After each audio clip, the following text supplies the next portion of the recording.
Chapter 18. Narrative continued by the Doctor.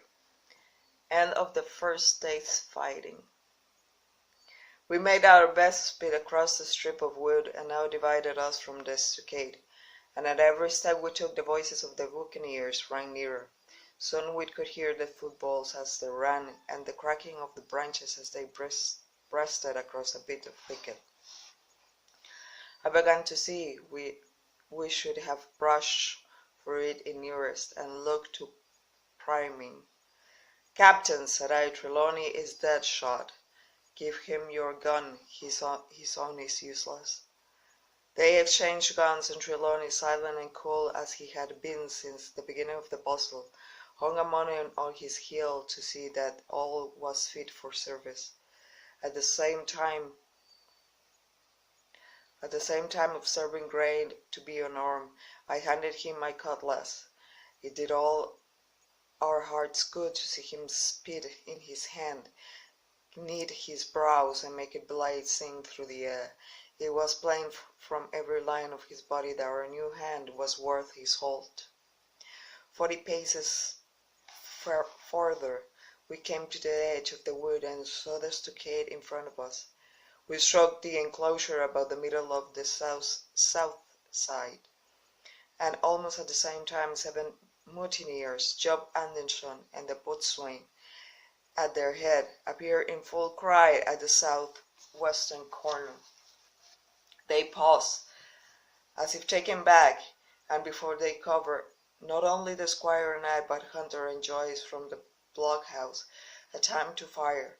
The 4 shots came in rather scattering volley, but they did the business. One of the enemy actually fell, and the rest, without hesitation, turned and plunged into the trees. After reloading, we walked down the outside of the palisade to see the falling enemy. He was stone dead, shot through the heart. We began to rejoice over a good success, when just a moment a pistol cracked in the bush, and a bolt whistled close past my ear, and put Tom Redus tumble and fell his length on the ground. Both the squire and I returned the shot, but as we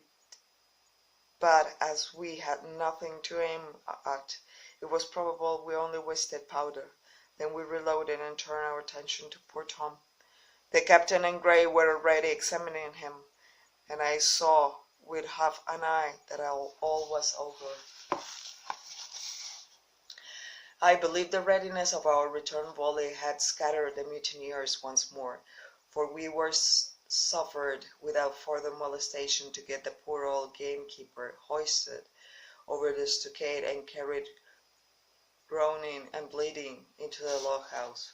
Poor old fellow, he had not uttered one word of surprise, complaint, fear, or even acquiescence from every beginning of our troubles till now, when we had laid him down the log house to die. He had lain like a Trojan behind his mattress in the gallery. He had followed every order silently, doggedly, and well.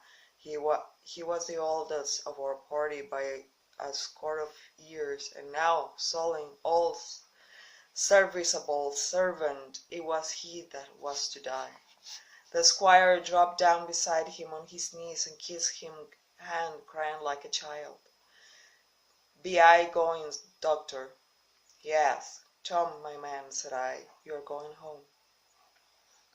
I wish I had had a lick at them with the gun first.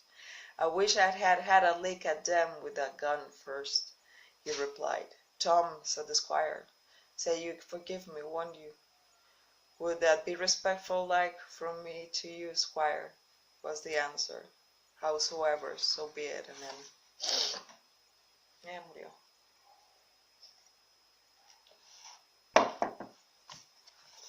After a little while of silence, he said he thought somebody might read a prayer.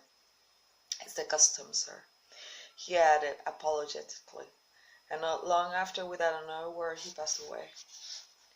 In the meantime, the captain, whom I observed to be wonderfully sullen about the chest and pockets, had turned out a great many various stores, the British colours, a Bible, a coil of of stoutish rope, pen, ink, the logbook, and pounds of tobacco. He had found a longish fire tree lying felled and clear in the enclosure, and with the help of Hunter, he had headed up the corner of the log house where the trunks crossed and made an angle. Then, climbing on the roof, he had with his own hand bent and run up the colors. He seemed mightily to relieve him. He re-entered the log house and set about counting up the stores, as if nothing else existed. But he had an eye on Tom's passage for all that, and as soon as all was over, came forward with another flag and reverently spread it on the body. "Don't you check on, sir," he said, shaking the squire's hand. "All's well with him. No fear for a hand that's been shot down in his duty to captain and owner. It mayn't be good divinity, but it's a fact." Then he pulled me aside. "Dr. Livesey," he said, "in how many weeks do you and the squire expect the concert?" I told him it was a question not of weeks, but of months. That if we were not back by the end of August, Bradley was to send to find us, but neither sooner nor later.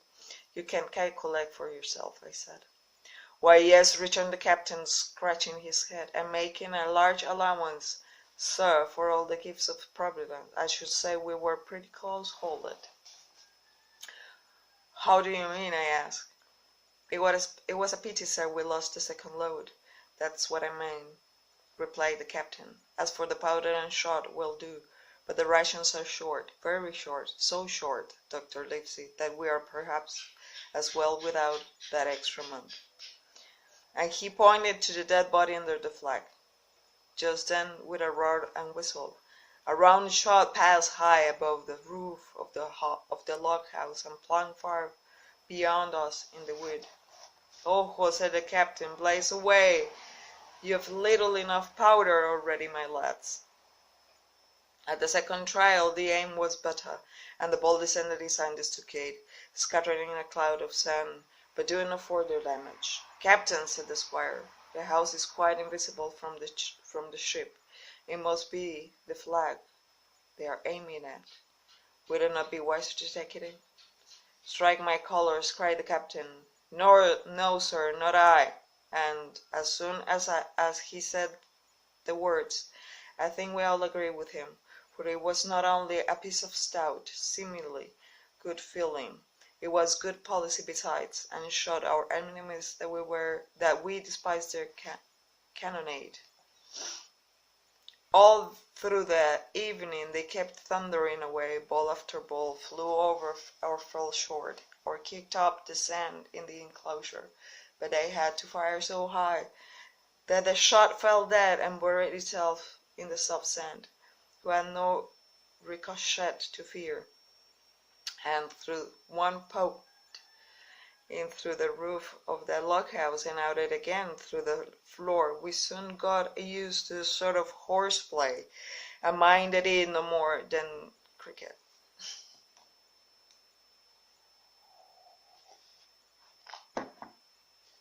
"There is one thing about all this," observed the captain. "The wood in front of us is likely clear. The ebb has made a good while our stores will be uncovered. Volunteers to go and bring in pork."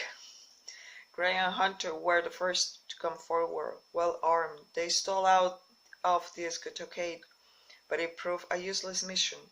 The mutineers were bolder than we fancied, and they put more trust in Israel's gunnery. Four or five of them were busy carrying off our stores, and went out with them to one of the gigs to lay close by, pulling an oar or so to hold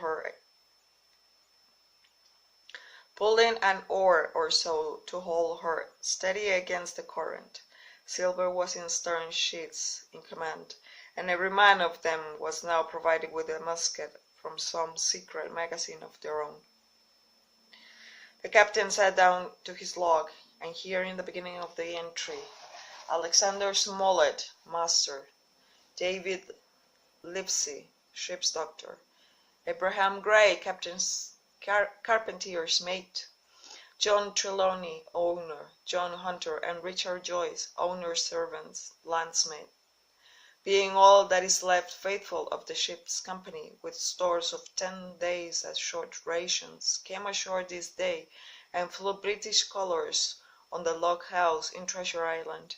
Thomas Redruth, owner's servant, landsman, shot by the mutineers, James Hawkins, cabin boy. And at the same time I was wondering over poor Jim Hawkins' fate, a hail on the land side. Somebody hailing us, said Hunter, who was on word. Doctor, Swire, Captain, Hullo, Hunter, is that you? Came the cries, and I ran to the door in time to see Jim Hawkins, safe and sound, come climbing over the stockade.